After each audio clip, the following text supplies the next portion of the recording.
May bago na daw na zodiac sign. Ito ang sinasabi ngayon ng isang grupo ng astronomers mula sa Minnesota, USA. Nagpapatrol Ryan Chua. Mainit na usapin ngayon sa mga social networking site ang umano'y pagbabago ng mga zodiac signs ng tao. Katunayan, naging trending topic pa ito sa Twitter.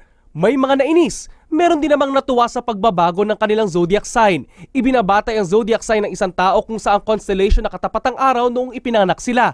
Pero paano nga ba ito biglang nagbago?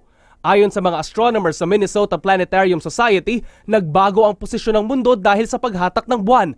Ang resulta, nag-iba ang mga petsa kung saan nakatapat ang araw sa mga constellation.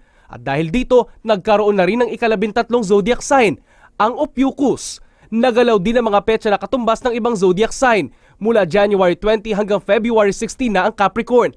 Ang Aquarius naman mula February 16 hanggang March 11 na. Susunod ang Pisces, Aries, Taurus, Gemini, Cancer, Leo, Virgo, Libra, Scorpio. Ang bagong Ophiuchus na sakop ang November 29 hanggang December 17 at ang Sagittarius na sakop naman ang December 17 hanggang January 20. Pero ayon sa Pag-asa Astronomy section, kung siyensya ang tatanungin, talaga namang may constellation na Ophiuchus na dinadaanan ng araw.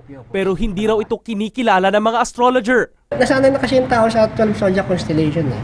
Pero kung daday mo scientific, kung talagang meron kang gustong ipakita na talagang dadaan siya doon sa constellation of Ophiuchus. Pero kung makakaapekto nga ba ito sa buhay ng tao, bahala na lang daw ang mga astrologer na pagtalunan.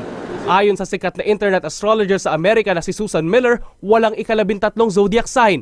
Pakulo lang daw ito ng mga grupong uhaos sa publicity.